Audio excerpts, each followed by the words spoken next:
Town Hall series. I am Deanna Palomar, and I'm the Vice President of Community Engagement, and I am really honored to be your host this week. We are bringing you what we hope you will find to be a conversation worthy of your time and attention, and you can be sure that you will leave us having learned something and perhaps even inspired to action.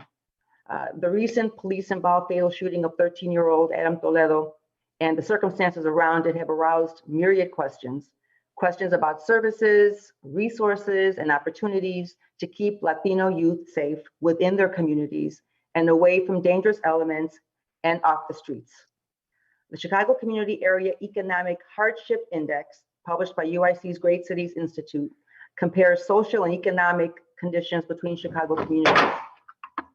It looked at 6 variables based off the most recent US Census American Community Survey and found that South Lawndale, which includes Little Village, ranks 2nd highest in terms of hardship, unemployment, and poverty, for example. And 30% of households in this neighborhood have incomes below the poverty level. And education is another concern. Nearly 1/3 of those over 25 do not have high school diplomas.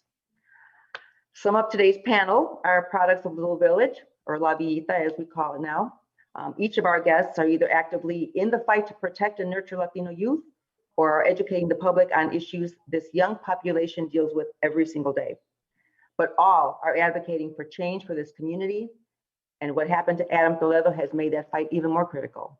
So let's meet them. Rick Estrada. Rick is President and CEO of Metropolitan Family Services, one of Chicago's first and Illinois' largest, best respected human services agencies. Their mission is to provide and mobilize the services needed to strengthen families and communities. And their vision is to be widely acknowledged as a major catalyst and resource for promoting family and community strengths. In his 10 years, Rick has successfully elevated MFS's mission and legacy, as well as doubled its revenue and number of families served. Rick has also has 3 decades of human services leadership experience, including serving as First Deputy Commissioner of the City of Chicago's Department of Family and Support Services, and before that as Executive Director of Erie Neighborhood House in Chicago.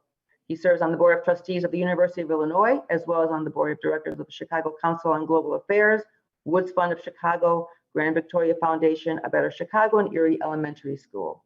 Rick, thank you for being with us today. Pleasure to be here. We have Karina Ayala Bermejo. Karina is CEO and President of the Instituto del Progreso Latino, whose mission is to contribute to the fullest development of Latino immigrants and their families through education, training, and employment that fosters full participation in the changing US society while preserving cultural identity and dignity. Karina is a highly regarded leader who has held leadership roles with Metropolitan Family Services, as well as Executive Director of its Legal Aid Society.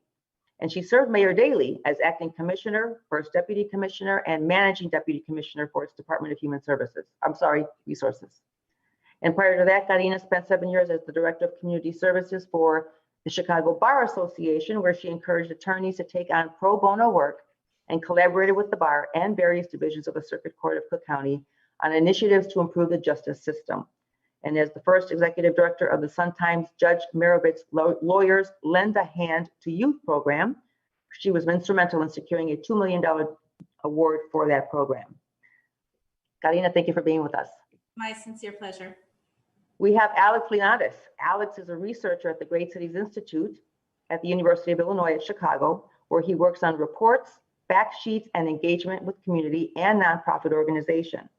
As part of GCI's Neighborhoods Initiative, he assists in the facilitation of community meetings for Participatory Budgeting Chicago, a project that allows residents in Chicago's wards to participate in planning and voting on local menu money budgets. And before joining GCI, he worked in the nonprofit sector, including the Working World, which helps develop worker-owned businesses, organizer and paralegal for the Working Hands Legal Clinic, and Casa Central, where he assisted in interim homeless shelter residents to re-enter the workforce in their temporary housing program. Alex also conducted Know Your Rights labor workshops throughout Chicagoland, including Waukegan, Joliet, Melrose Park, and the Mexican Consulate. Andres, thank you for being with us. Alex, thank you for being with us. Sorry, I have Alex and Andres. And Andres Alvear, Chief Program Officer of Build Inc., which is one of Chicago's leading gang intervention, violence prevention, and youth development organizations. Their mission is to inspire hope and offer opportunities youth facing systemic obstacles can achieve positive futures. To help youth in some of Chicago's most challenging neighborhoods realize their potential and contribute to our communities. Andres joined Build in October 2020 with nearly 20 years in nonprofit experience, having served as executive director at MAPS Corps, where he transitioned the organization into independent 501c3 status, raising over $1 million in new funding and expanding to national publication sites. And prior to that, he was director of club operations and partnerships for the Boys and Girls Clubs of Chicago, with 21 after-school sites serving over 6,000 youth annually, and also director of education and outreach at the Active Transportation Alliance, where he created resident-led advisory groups in Chicago communities of color, overseeing a Play Streets program that served 11,000 participants in 20 under-resourced communities. Andres, thank you for being with us. And I think whoever's on this call sees that this is a width and breadth of community organizing and social service and commitment and passion for all things community. So thank you for your time today. And let's get into this. The Little Village community seeks solutions, resources for youth following the fatal shooting of Adam Toledo. We have so much to cover in this hour, so let's get started. And Rick, I think I'll get started with you. I'd like to actually follow up on a conversation that you and I had over text. It's been said that growing up in Little Village is challenging. Can you speak to the issues that the community was going through when you were coming up, how you feel it's evolved, and obviously what still needs to be done? Sure, Diana, thanks again for having us all. It's a pleasure and honor to be with all you today. First I should say that, I remember Little Village being a terrific community to grow up in. I mean, as a child, what happens in the community, it just seems it's a normal thing, right? So first and foremost, it's a great community, hardworking people that are trying to build a better life for themselves and their families. And certainly the Toledo family is one of those families, and I offer my sympathies and condolences to them. On the challenging side of the community, there was no place to hang out, right? There's no, at the time, no central nonprofit organization place to hang out. In order for my brother and I to participate in sports, we'd have to ride our bikes 2 miles and to get to Petrowski Park, which was on the other side of our community. I grew up on 25th and Troy, and we had to ride up Kedzie Road to 31st Street over to Keeler Avenue, which is where Petrowski Park is. And that was the lone park in the community where people hung out. So again, resources were scarce. And also in, the schools, even when I was there, were challenged. When I was there, there was another high school in the community. There were only two, Farragut High School and Harrison High School. And Harrison High School was such a troubled place that it was closed during my time. That was the high school that was closest to my address and where I would have gone to high school had it existed. It was closed during my time there. So again, these issues of lack of resources have been long-term. I think we as a community have long ignored communities like Little Village and its neighbors to the north and North Lawndale, both North and South Lawndale have been long, starved of resources that our community needs in order to succeed. So I'd like to hear one more opinion about the community. Alex, you were born and raised in Little Village. Stacy Baca, our colleague, did a story on Friday, and she spoke with you last week, and you were quoted as saying, if you would allocate resources to help these communities, then you could prevent future incidences like this. Can you tell us a little bit more about that, please? Yes, because again, to go off a little bit what Rick was saying, not to just concentrate on some of the negative factors of the neighborhood, because they do exist there, but there's a lot of organizations there right now that are doing the work to push forward and find ways to help the neighborhood continue to progress. And I'm thinking of things such as the environmental movement to remove the coal plant that had been affecting the health hazard, that was a health hazard in the neighborhood through the work of the Little Village Environmental Justice Organization. but also some of the labor rights organizations in the community, right, that were there to promote and advocate for immigrant rights. In the labor sector, when a lot of people employed in this neighborhood were exploited with minimum wage violations and overtime violations. So overall, yes, I was pointing to the allocation of resources when I was asked by Stacey Baca. And she specifically asked me a question where she was asking, how does a 13-year-old child end up with a gun? And I want to say that that's a difficult question, and it's complex. But partly is something that I want to point to is this report, the two reports that we helped develop at Gracie's Institute. One by my colleague, Matt Wilson, and this new opportunity gap index that we have also developed. And what we were trying to look at is how economic burden, how it's measured across community areas, but also looking at this different opportunity gap index to look at the different opportunity gaps that exist across community areas. So again, how do these things happen? When you have community areas that are concentrated in high economic burden and low opportunity, then you start seeing that these are effects that carry across in the aggregate.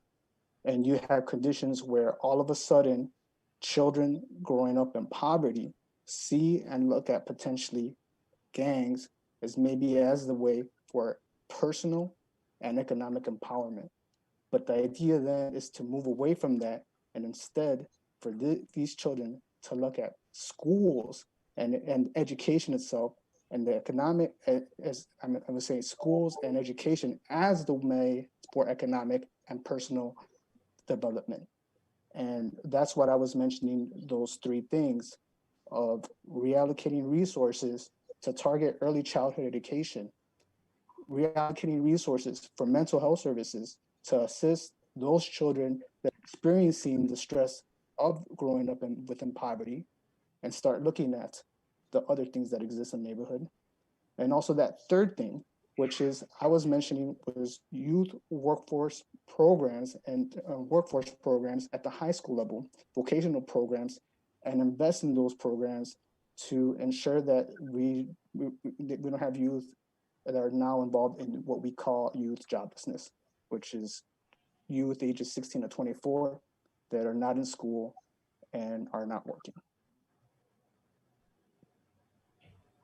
So I want to kind of pick up on what you said too. I mean, because I know a lot of questions that I heard were, what was a 13-year-old boy doing out on the street at that time of the night, and with a 20-year-old man, much less with a weapon. And I think what's important to note here is that there are a lot of hardworking, good, solid families in Little Village and in a lot of our underserved communities. They go to work, they try to feed their families, they try to do the best they can. I don't think it's necessarily a function of where they're just disregarding their kids and don't care what they're doing. It's just about, I think a lot of it, what you're talking about, there's just at some point you have all of these negative factors around you, environmental and employment or unemployment or underemployment, and just what you're seeing around you. And sometimes it just you get consumed with it. And there's only so much you can really kind of focus on. And then as youth, we all know we can be, willful and want to do our own thing. And sometimes it's easier to get into a group with, of young people who kind of are like-minded or just say, we're tired of this, and try to and they're making their own way. But I bring that up because, people are saying, so where are the parents? I'm sure that many people are trying to figure this out and how it happened. And there are circumstances that could serve as explanations. And I'm just curious if anybody has another idea about why they think things like this are happening, because we know it's not the first time that, I'll share this. I had family that lived there for about 25 years in the 70s and 80s. And my aunts and uncles were good people, worked every day, they went to church, kids went to Catholic school. And a couple of my family members ended up, at the other end of a gun, unfortunately. And yet others ended up in prison for criminal activities.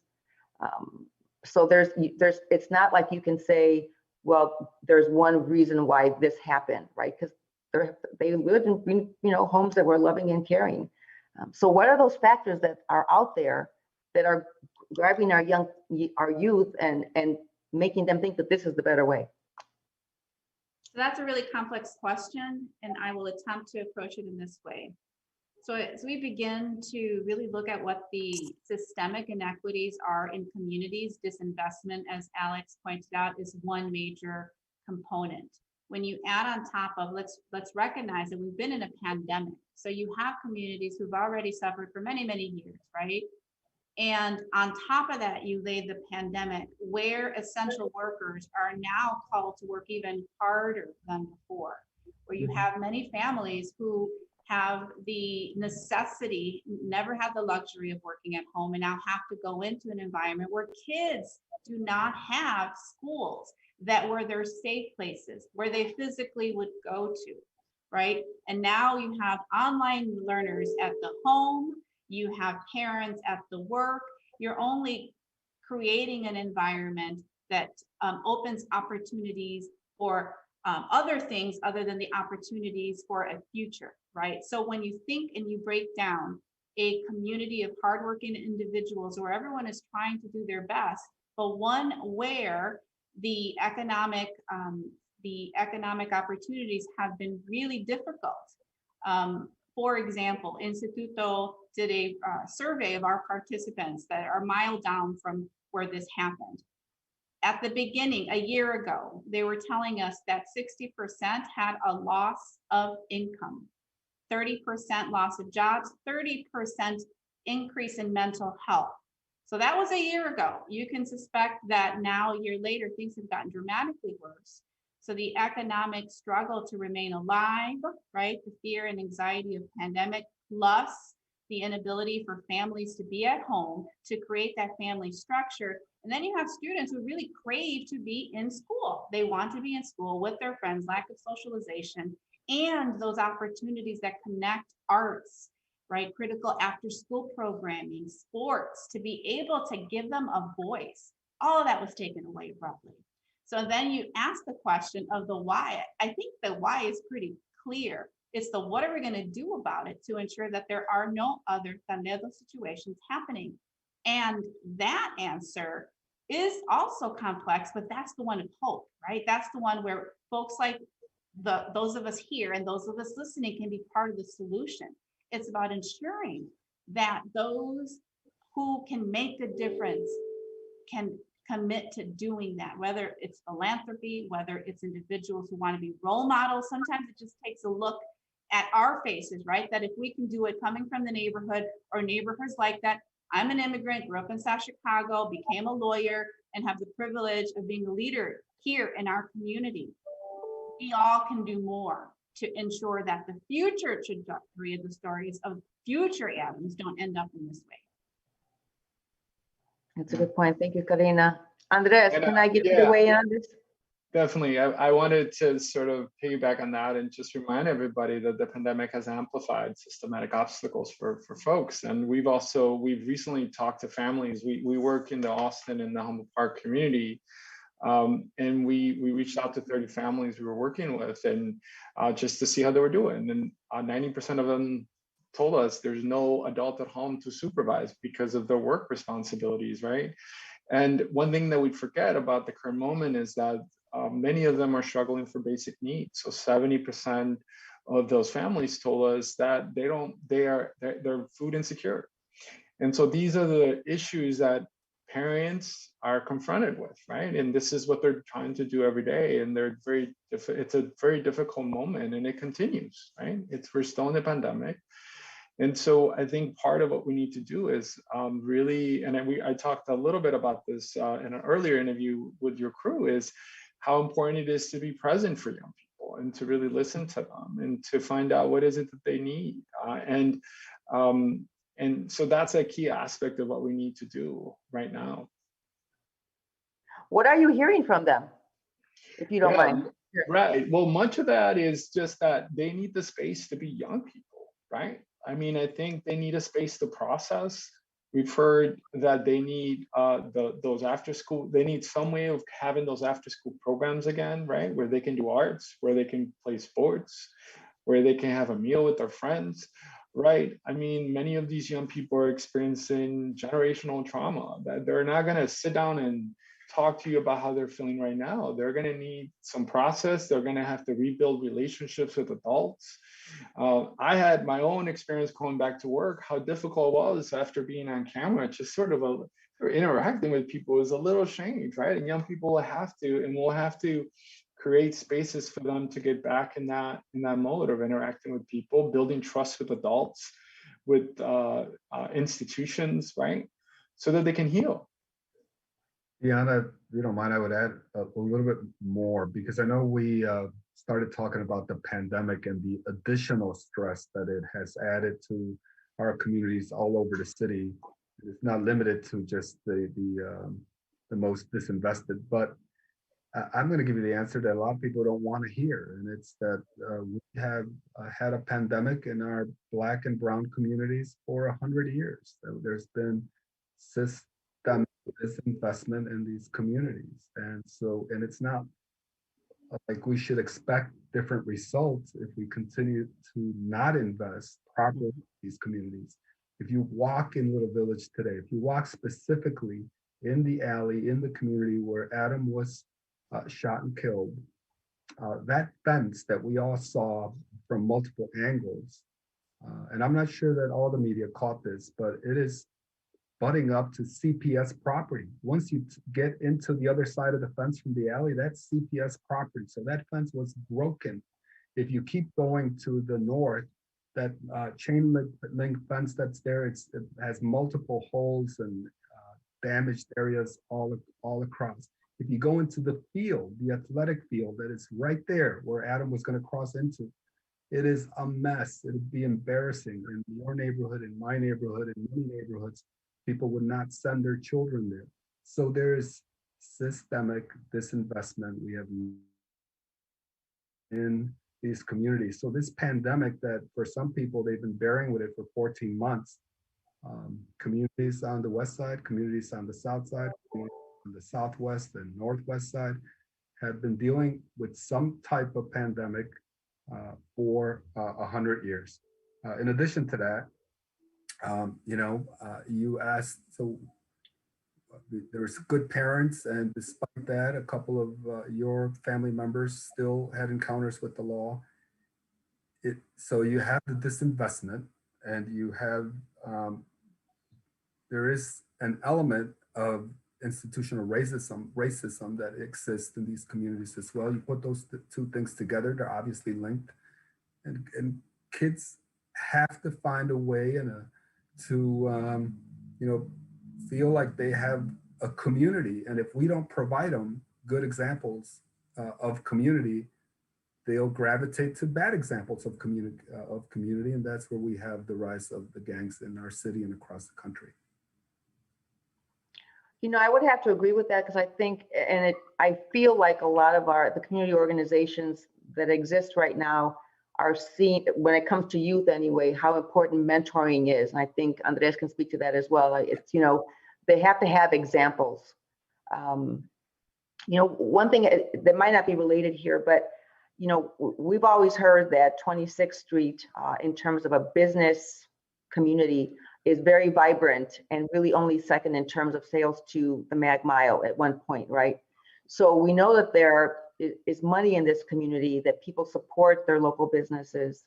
Do we think that the local business community has a role to play in, looking at, youth and I mean, something as silly as providing not silly, but maybe as simple as providing jobs or getting more engaged with the nonprofit community? Because if the community is healthy, they are going to, they patronize these businesses. I mean, I wonder if we ever kind of thought about that, because I do think about that every once in a while, serving on some of the nonprofits that I do, what obligation local business has to try to look at these issues as well. I don't know if anybody has a comment about that. I think everybody has an obligation. The closer you are, the more you feel, and you are boots on the ground, very knowledgeable about who Fulano is and whose son is who. And that is part of a healthy community, to be able to know each other's names and to have that community. But I think it goes beyond that. Back to the point, Rick, I think you were making with regards to disinvestment in schools, right?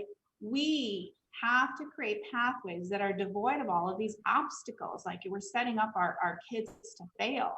Our responsibility is to remove those barriers and open doors to opportunities, right? So the more opportunities you provide that are inclusive of mentors, that are inclusive of positive after school programming, opportunities for jobs. I know that as a youth, having a job for me was a game changer, right? I helped contribute to the livelihood of the family. We give over our checks so that our parents didn't have to stress so much. All of that is critically important for the success. But what we have are pathways that have potholes, that have gun violence, that have gang members ready to recruit our students. And we really have to clear the pathway to success, to education. Many times, our youth are not familiar with the programs that we have, right? It's only later when you learn, oh, if I would have known of that, I would have entirely been in on that program. So we have to do a better job of bringing those opportunities. And it is a responsibility that goes to everyone in the community, but also outside of the community, right?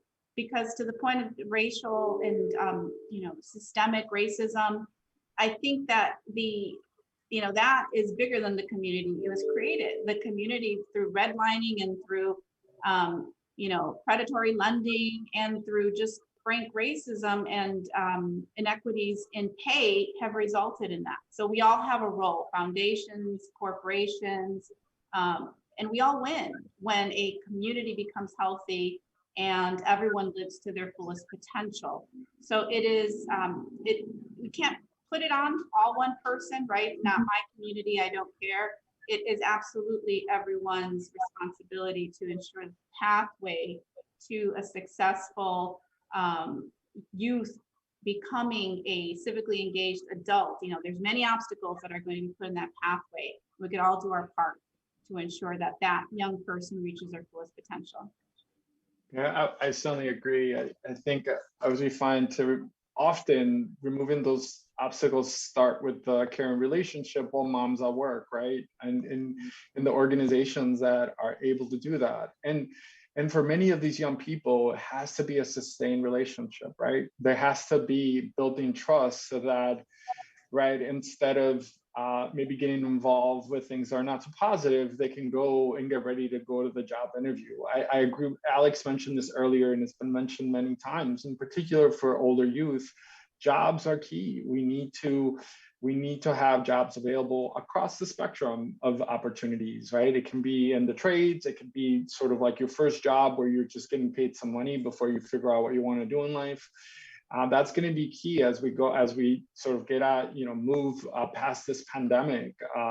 Jobs is key. And again, I go back to just the opportunity for young people to enjoy their youth, right? So, right, like play basketball, like gotta give them the opportunity to go play some basketball, right? Like enjoy like a great barbecue with your friends, and building off trust to do that. I think that's very important too. We have a gang intervention program, and our guys always say, hey, feed the kids, give them a job, give them a caring relationship, and stay there. Like care for them until and that's what you have to do, right? You have to be there and you have to go to them. So I very, very much feel like many of these things start with that relationship and having those folks that can work with young people while mom or dad, they have to be at work. Right. I was thinking about when you were asking about the role of some of these businesses around 26th Street, that something that I was thinking about was that's actually a little part of civic pride actually for, I think, the neighborhood, knowing that 26th Street as a commercial corridor attracts a lot of people coming in from other neighborhoods to go shop and experience 26th Street and all the restaurants. But I think if there's a specific role that would really help out youth specifically, and we're talking about mentorship, is having those businesses participate in some kind of mentorship on entrepreneurship. Again, going back to this idea of empowerment, where it doesn't have to be, of course, that all of a sudden you have all these youth that are young and starting businesses, but knowing that there is entrepreneurship that occurs here, and that they could learn how they could apply that as a model for empowerment. But that's not to say that that's the only thing, because what Andres is saying is really true, that sometimes you just need youth to also experience like being young and enjoy their youth. I know we were talking a little bit earlier about Petrosky Park and the important role that Petrosky Park played in having sports programs, and it was active in that sense. Definitely. I bet Rick, we were talking earlier, you missed that bike ride to the park, right? Like we were talking earlier about, I mean, that's part of being young. I remember when I was young and I can ride my bike and things like that. So we want young people to have those experiences too, and for that to be normal, right? Like, so. And do that normal without having to run into risks of where you are. You know, being afraid of crossing those neighborhood lines, right? That's always a concern. Yeah, actually, but I was going to say that some things that people were talking about earlier were the pandemic and remote learning. And this is actually something that we were trying to measure in our new opportunity gap index, where we were looking at the digital divide. So we were actually looking at metrics of internet subscriptions, because I think a lot of people would just kind of assume that, so obviously everyone has a broadband connection, but there is a digital divide. And even looking at specifically South Lawndale, for example, I believe it was just approximately near 57% roughly that had households with internet connections. But this is looking at American Community Survey data from the census from 2017. So it could be different now. But just to put a comparison of how that measures up in terms of other high opportunity community areas, you look at, for example, Forest Glen, that ranked pretty high there. It's 87% of households with internet prescriptions. And these are estimates. North Center has 89%, right? Mount Greenwood in the far southwest side has 81%. So from that difference, you already start seeing the different digital divides. So how does that play out when you roll out remote learning during the pandemic? And then even thinking about the pandemic itself with the COVID numbers, you look at this, you look at some of these maps, and roughly you just see the same, roughly I would say, areas of where these things occur. It's the areas that experience high poverty, and these things are correlated. That's why we were saying that what we need to do is look at these areas and regions as a whole, where you look and allocate resources for investment to see those outcomes to improve some of these social and economic problems that exist here. Because it's not just South Lawndale. I mean, South Lawndale in the hardship index ranked number 2 for hardship, and it ranked in the second lowest quintile for opportunity. But it borders all these other areas that are in the bottom quintile of opportunity. That includes North Lawndale, that includes West Garfield Park, that includes that whole area as a whole, that also need that help. Because South Lawndale is just one, but it's related to all tied to these other community areas that also experience the same type of problems.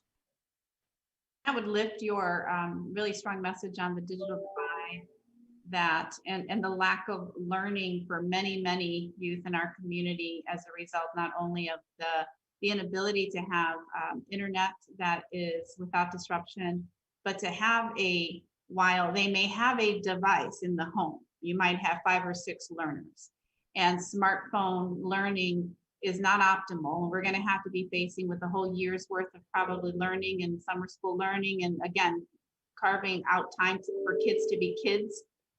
That's a hard educational plan to come back from. To the point of the internet disruptions, I think that some of our neighborhoods, despite the efforts, are still having connectivity issues. And it's up to us leaders to figure out spaces where hot spots can be picked up. I know that early on in the pandemic, we opened up a hotspot in our parking lot so that folks can come and take it with them. We have to be innovative, right? This is the time to be innovative and really help reduce that digital divide and be partners in acknowledging that we just got to double down and do more. Mhm. And then I can't help but think about, so that real sort of that situation for a family has a compounded effect. The way it becomes a systematic obstacle is that that young person not only is not going to school, but if you think about the trajectory, a career trajectory and the jobs 20 years from now, when a 10-year-old, will be beginning in their, if they don't have access to those technologies, the internet, the software, the hardware, their sort of career trajectory all of a sudden 20 years before they're going to be 30 is all the way down, right? They're catching up. So that's how these things become systematic obstacles, because that internet connection is more than that for a young person, right? It really means, all the ways in which that person is going to be, their future job, the sort of financial ability for their family. So, and that's the way we need to think about it, right? And that's that's why, when we have these conversations talking about systematic obstacles is it's at the center of everything. I actually want to circle back just quickly though to Alex, because I'm curious about something. So the data in the hardship index is lengthy and detailed. So we know we assume that nonprofit organizations, they have the capacity to help address a lot of the issues that we've been discussing right now. But how does a research hub like Great Cities Institute, how do you take this data and actually put it into action? Or what happens after you publish this data? What do you do with it? Right.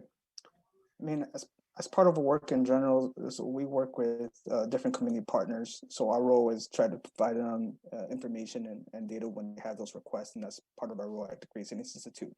But in terms of how it was used, for example, the hardship index itself, and again, this was developed by my colleague Matt Wilson, who was also referencing articles on the differences between suburban and economic hardship when this was studied during the late 70s. How that was used was the CPS was targeting equity grant funds, and they targeted 12 community areas using the hardship index as the basis for where to use those equity funds. And then also when looking at the need for laptops, so at the start of remote learning, 100,000, I think it was like around 100,000 laptops and other electronic devices were allocated based on the hardship index.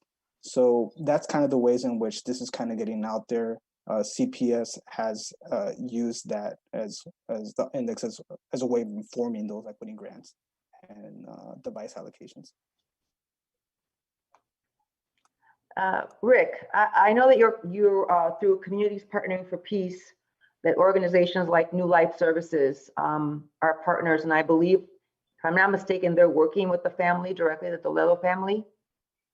Yes, I know that New Life is working directly with the families. I also would know that Enlace is working with the family as well, and multiple organizations, churches are working to support the Toledo family, if that's your question, Deanna. I wanted, if you don't mind, to pivot the conversation a little bit towards, so we talked at some length about what went wrong and what are the reasons why it went wrong, but maybe we could pivot into like what we can do to make sure it doesn't happen again. What are the ideas so that the future Adam Toledo, another 13-year-old boy in Little Village or in any one of our communities, whether it's Bronzeville or Austin, what can we do so it doesn't happen again? And so I'll begin, if you don't mind. So you heard me talk about systemic disinvestment in the communities. Well, now we have an opportunity with $1.8 billion in the relief aid that's coming to the city to make substantive investments in these communities.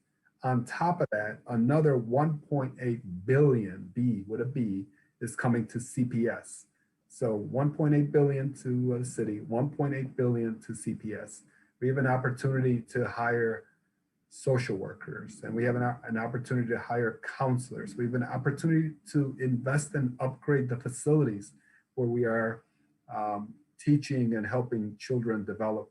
It is a once in a generation opportunity to put our money where our mouth is and give it directly to the schools, give it directly to the local organizations, give it directly to the families, hire directly into those schools, no in between or go between organizations.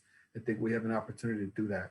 On top of that, I think some of this money, I believe that Andres and Alex and Karina all talked about, we have an opportunity to give every single child in the city, 13 to 19, maybe 21, jobs this summer, so that they are not out in the street trying to find a way to make a living. We have an opportunity through this investment to give jobs to every single one of them, not just some of them, all of them. It's historic type of money that's coming in to the city and in multiple buckets. On top of that, the previous Relief Act brought in hundreds of millions as well. So we have no excuses in the short run. There are so many ideas, so many opportunities, but at the top of the list, I think we need to have jobs for these young people, of course, their parents as well.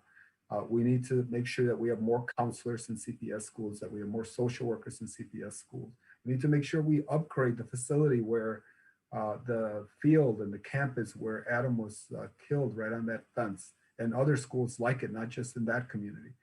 So there are tangible things that we can push forward today. You mentioned the street outreach work that Enlace Chicago and also New Life Centers do. We have an opportunity to give them money directly so that they do more outreach. And again, and this is not only about Little Village, but I don't want to lose the focus on Little Village, but we could do that in Austin and in East and West Field and in Englewood and in Roseland. All these deserve to have more resources directly to them from this Relief Act. Thank you, Rick. And the timing is now for that. In addition to that, the investments are critical and they're now, and the obvious places, as you stated, are very important. There's a Justice for Policing Act that the federal government can support and push so that we ensure that the frontline support systems include counselors and social workers and a more robust response to when there is crime. The Hispanic Lawyers Association of Illinois, of which I'm a former president of, and Pilsen Law Center just had a press conference that talked about the need for the federal investigation of the shooting, but also pushing for the Justice of Policing Act and an investment in the obvious areas that we know are education and after school program and all the things that Rick talked about, right? We have so many opportunities that are the now. We appreciate this conversation to lift that. And I think it's the responsibility of all of us who want to make a difference, to your question, what to do now to push for this to happen. Education is critical, and I don't want to leave out the option schools, opportunity schools, I call them, like the one we run here at Instituto.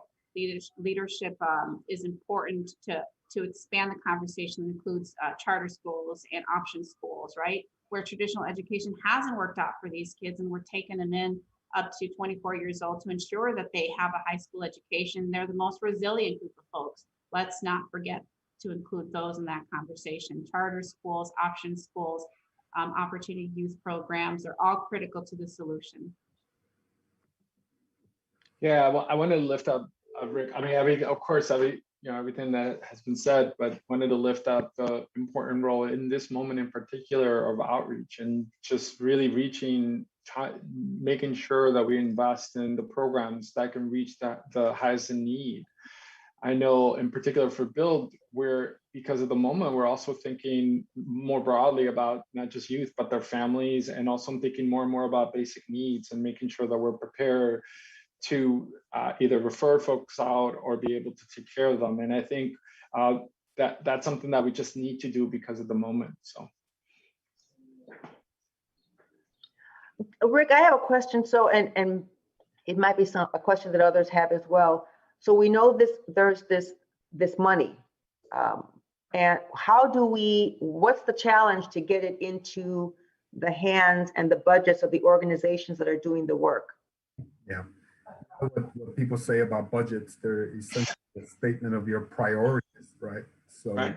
what are the city's priorities? What is city council's priorities? What is our CPS priorities with this historic amount of additional funding that's coming in? Again, I think it's worth repeating, 1.8 billion to CPS and 1.8 billion to the city that they could deploy. So if it is a priority of our city leadership, then we will deploy it to support and lift, the young children, like, the 13-year-old Adam, like the little 7-year-old that was shot on the West Side as well. Like, there's so many stories that we cannot afford to lose any more children to this violence. And again, budget is just a statement of your priorities. And so our leaders have an opportunity to make it happen if we demand it from them. And part of Well, I that, think we're seeing, I'm seeing, go ahead. Go ahead. No. part of that 1.8 billion, is likely going to go to bad debt. And we understand that is the case, but do not lose the opportunity to invest in the now for the future, right? The obligation that anyone would have to pay bills, we get that, but do not forget that there is a future investment that must be made in our communities. I actually had a question for Alex, and actually it's kind of a follow-up to what you said, Karina, about the app school and other options for learning. And we were out at the Washburn Trade School, where it used to stand, and I can't believe that all these years later, it's still a big empty lot. Right. Has anybody heard anything about what's going on there? I mean, because it just, when you talk about an opportunity school, Washburn Trade put out some really great product, and to raise it and then not even bother to put anything back up there, I think that they're missing something there, an opportunity to.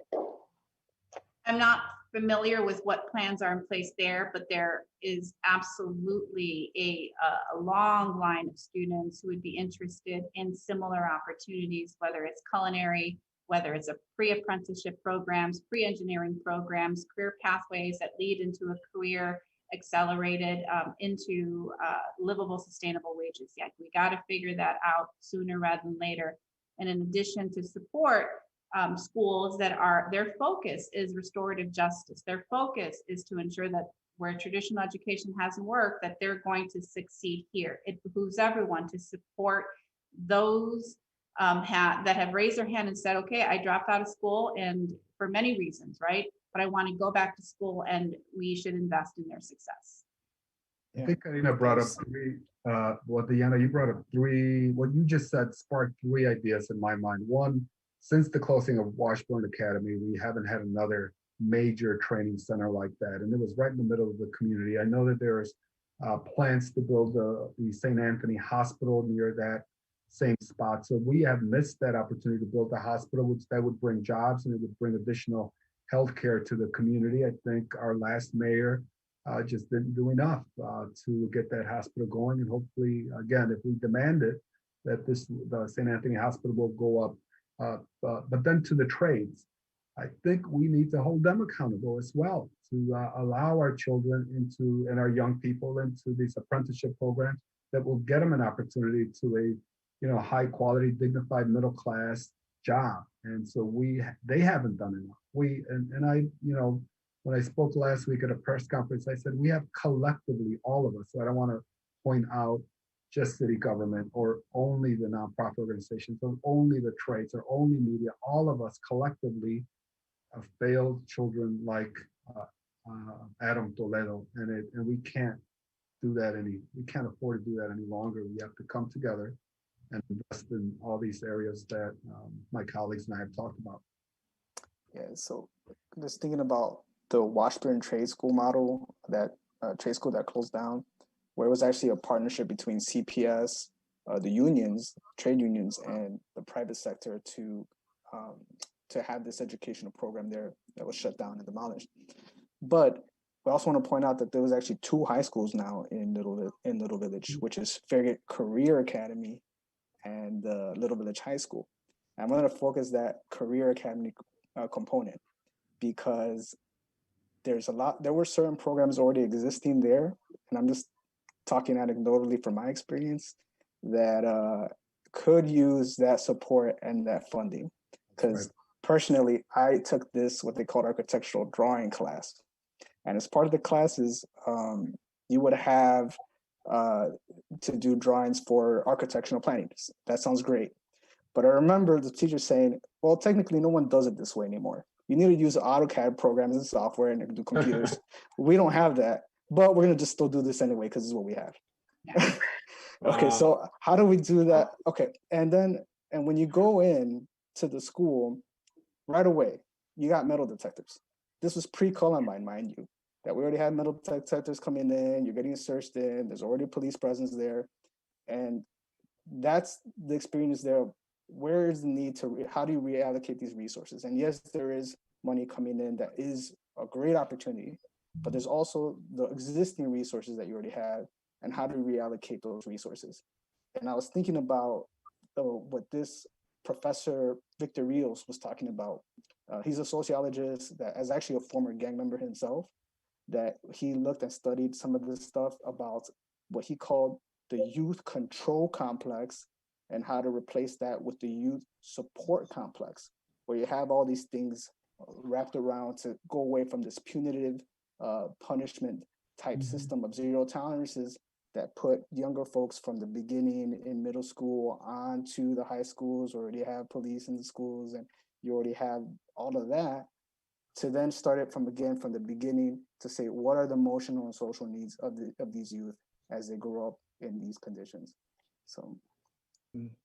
Alex, something you said made me think about the community colleges and think about the assets that exist already in the city and how maybe those need to be more accessible to middle schoolers and high school students, you know, in structured and unstructured programs. And I know they do some of that already, but those are institutions that are, many of them are built, like I know Malcolm X, for example, they have the healthcare, right? There may be opportunities to really leverage those assets, you know, in the moment, maybe with the 2.8 billion, I'm just going to add it up, Rick, 2.8 billion, right? That's available to say, hey, how do we get the young people right now? How do we get them to those assets that we have? I know it's not enough, and those are not necessarily community-based, you know, but you have Wright College, you have Malcolm X, right?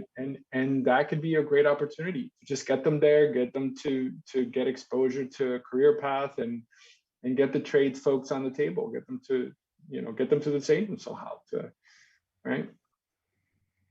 I like that enthusiasm of let's see where we can find spots right now that are committed so that we can address this immediate urgency.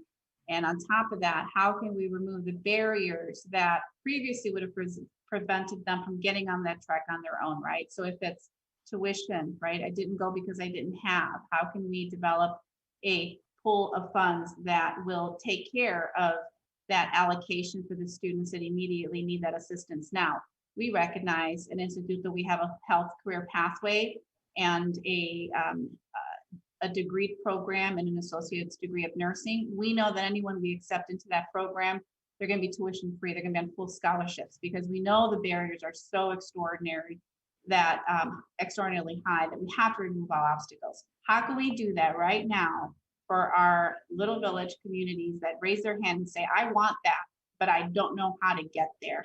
And then how do we do that and replicate that model in other communities, as you said, Austin, South Chicago, and other places that are very similar? Yeah. I love Rick's, and I don't know, I think I'm taking it as a call to action here. It's like, how do we get every young people employed this summer? I mean, that's a really call to action. How do we deploy those 2 point? I mean, we keep talking about the billions, but like that could be a real tangible call to action here. Like, how do we get everybody, all the young people that need a job or a work experience? It doesn't necessarily need to be a traditional job, but like let's get one for all of them. It's a call to action. Right. I know that Rick and I commit to at least one student shadowing us, right, Rick? No, maybe a little more than that, but Well, that's how we start. yeah. Yeah. You know, that might be a great call to action to local businesses, right? Mm-hmm. They're one young person. Exactly. Yeah, I love these ideas already. I wanted to mention that, and I think we're all aware of this, but I read it, and it said this generation of K-12 Latino students, and even the next, will someday represent a significant number of the city's future population. Because we already know how, what we're going to look like as a community by 2040, 2050. It's labor and it's, it's future population, which includes its labor force and its leadership. How are we as a community preparing these youth to take their proper places in society? And I think, as I'm hearing community colleges really expanding the ability access to young people to those schools and trade schools, and just allowing youth to see different opportunities. They shouldn't have to just look at one path. But these are the leaders for tomorrow. We've got to help. Yeah, it's really up to us. I mean, the reality is that half of the children in CPS now are Latino, Latinx, right? And we could either see them as a problem, we could either see them as a threat, or we could see them as an opportunity for our future. And depending on how we look at these human resources is how we're going to budget these dollars. And if we see them as an opportunity to make a better future, then we're going to invest a lot of those billions of dollars into them and other children that need it. If we see them as a threat, well, then you know what's going to happen. But I think this the Latino community is, I know, a sharing community. It's a community that's giving. It's a community that doesn't want to take what it doesn't earn. I think this is a community that needs to be seen as an opportunity. Business leaders talk about the brain drain in our state, that kids who go to college end up leaving for the coast. Latino and Black kids aren't going to leave. If we invest in them and they get educated in our great universities in this city and in this state, they stay. And so we need to make greater investments in that 50% of kids who are Latino and the great percentage of kids who are Black. Well, it's hard to believe that we are at about 3 minutes till 3 o'clock. I think we could have gone on and on here. And I'm so glad that we didn't just stick to the questions, because this whole idea was to just continue a conversation and really hit on some of the more important elements to what we started talking about.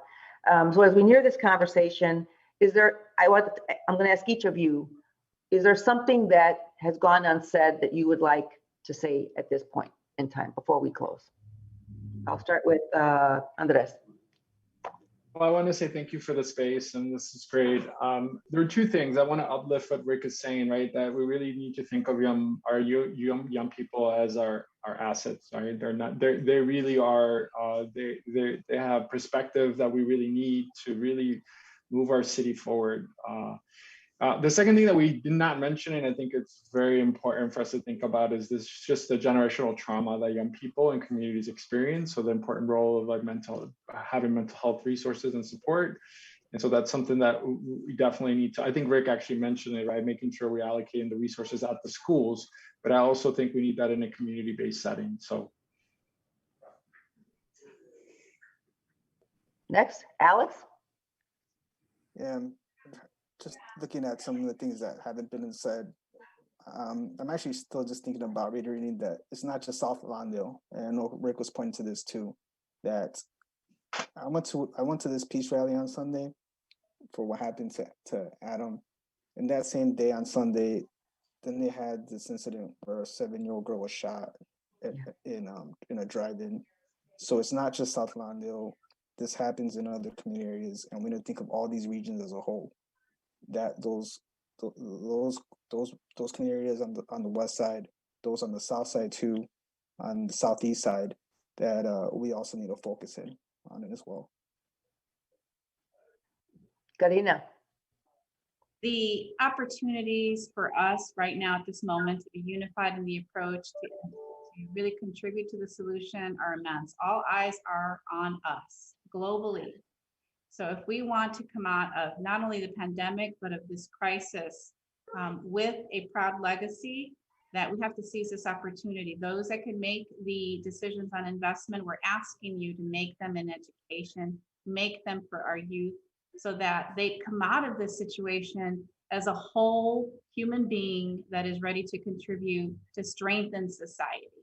And it would be not only a missed opportunity, but I think it would be detrimental to our communities, to our state, to our country, to global opportunities that we know we can have. So this is beyond just Little Village, as you're saying, Alex. It's beyond the communities that need.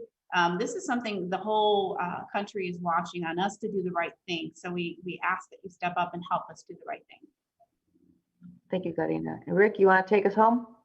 I'll do it just very quickly. I want to thank you for this time and to media to tell our full stories.